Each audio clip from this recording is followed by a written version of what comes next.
Assalamualaikum warahmatullahi wabarakatuh teman-teman semua. Jangan lupa like, comment, and subscribe channel Mahir Public Speaking. Kemudian tonton video ini sampai selesai. Semoga membawa manfaat bagi kita semua. Terima kasih. Bismillahirrahmanirrahim. Assalamualaikum warahmatullahi wabarakatuh. Alhamdulillah. Wassalatu wassalamu ala rasulillah wa ala alihi wa ashabihi wa man tabi'ahu wa mawala. Subhanaka la ilma lana illa ma 'allamtana innaka antal alimul hakim. Rabbi shrah li sadri wa yassir li amri wahlul 'uqdatam min lisani yafqahu qawli. Bersyukur kita kepada Allah Subhanahu wa taala. Alhamdulillah. Allah masih memberikan kita berbagai nikmat. Sehingga dengan nikmat itu semoga kita bisa memanfaatkannya. Baik itu untuk melaksanakan apa yang diperintahkan oleh Allah Subhanahu wa taala. Dan tak lupa pula kita berselawat kepada Rasulullah Sallallahu Alaihi Wasallam dengan mengucapkan lafaz Allahumma salli wa sallim wa barik ala Sayyidina Muhammad wa ala ali Sayyidina Muhammad. Kaum muslimin wal muslimat rahimani wa rahimakumullah. Baiklah, pada kesempatan kali ini saya akan coba membahas tema tentang 4 hal yang harus kita pertanggungjawabkan di hadapan Allah Subhanahu wa taala.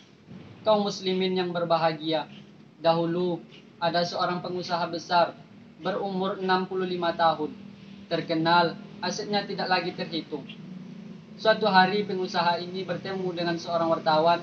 Terjadilah dialog. Sang wartawan bertanya kepada pengusaha ini, "Pak, umur Bapak berapa tahun?" "Umur saya?" "Iya." "Umur saya sekarang berjumlah 7 tahun." "Loh, 7 tahun?" "Iya." "Anak Bapak berapa orang?" "Satu." "Satu saja?" "Iya." "Harta Bapak berapa banyak?" "Ya, paling sekitar 10-15 juta rupiah saja."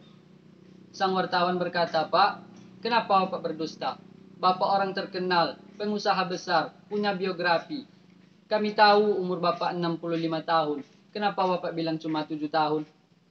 Anak Bapak pun banyak. Kenapa Bapak bilang cuma 1 saja? Aset Bapak, harta Bapak sudah tidak ternilai. Kenapa Bapak bilang cuma 10-15 juta rupiah saja?" Senyum agak getir, sang pengusaha ini menjawab, "Kau benar nak, umur saya sekarang memang berjumlah 65 tahun. Tapi dari 65 tahun jumlah umur saya ini, rasa-rasa baru 7 tahun yang ada nilainya di sisi Allah Subhanahu wa taala. Baru 7 tahun sujud saya benar. Baru 7 tahun saya laksanakan perintahnya, saya tinggalkan larangannya.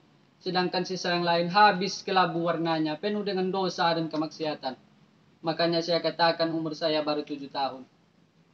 Anak, kau juga tahu anak saya banyak. Tapi dari sekian banyak anak saya ini, rasa-rasa cuma 1 yang akan menjadi buah hati, belahan jantung, pelanjut cerita, penerus sejarah. Anak soleh yang akan mendoakan orang tuanya.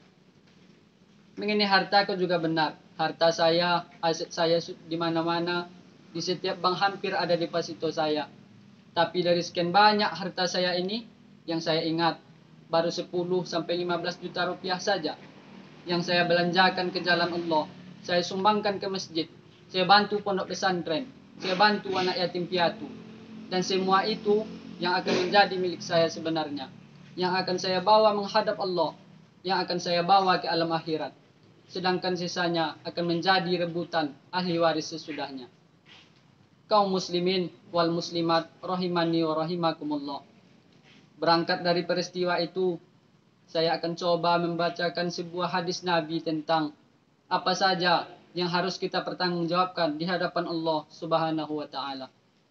Hadis itu mengatakan, "Lan tazula qadama 'abdin yaumal qiyamah hatta yus'ala an arba'i hisali."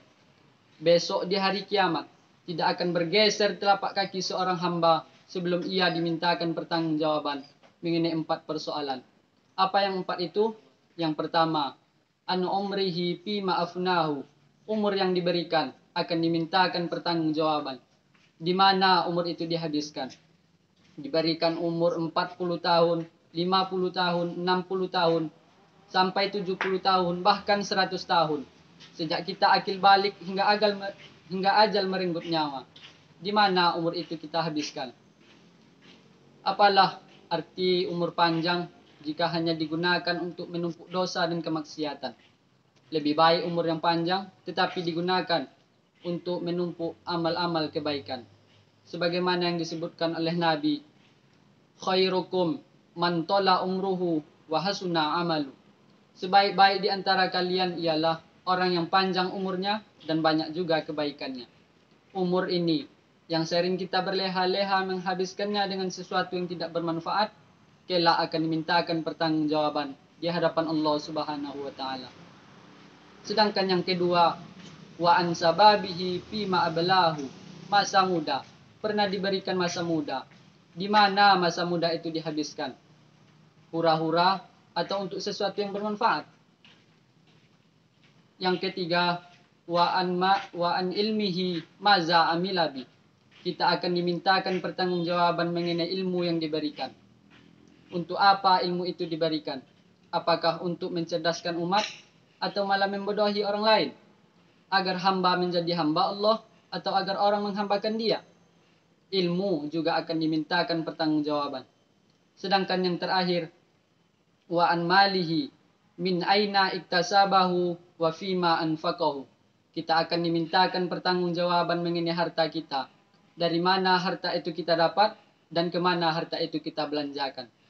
Perhatikan yang terakhir ini. Mengenai umur, pengadilan akhirat bertanya satu, di mana umur itu dihabiskan? Mengenai masa muda, pengadilan akhirat juga bertanya satu, di mana masa muda itu kita habiskan? Mengenai ilmu, pengadilan akhirat juga bertanya satu, untuk apa ilmu itu kita gunakan? Sedangkan yang terakhir ini, pengadilan akhirat bertanya dua, min aina iktasabahu wa fima anfaqahu. Dari mana harta itu kita dapat dan kemana harta itu kita belanjakan. Bisa jadi kita dapat dari cara yang baik dan kita belanjakan ke jalan yang tidak baik. Ataupun sebaliknya, kita dapat dari cara yang tidak baik dan kita manfaatkan untuk jalan yang baik. Dan kedua-duanya itu tidak akan mungkin diterima oleh Allah Subhanahu wa taala. Kaum muslimin wal muslimat rahimani wa rahimakumullah. Semoga kita tidak bernasib seperti pengusaha tua di awal jumpa kita tadi, dan semoga kita bisa memanfaatkan baik itu umur, masa muda, ilmu pengetahuan dan juga harta yang dititipkan kepada kita. Karena bagaimanapun semua itu tidak akan luput dari pengadilan akhirat. Kaum muslimin wal muslimat rahimani wa rahimakumullah. Demikianlah yang dapat saya sampaikan. Semoga membawa manfaat bagi kita semua. Yang benar datang dari Allah, yang salah datang dari saya sendiri. Mohon maaf atas segala kesalahan. Terima kasih atas segala perhatian. Wabillahi taufik wal hidayah. Assalamualaikum warahmatullahi wabarakatuh.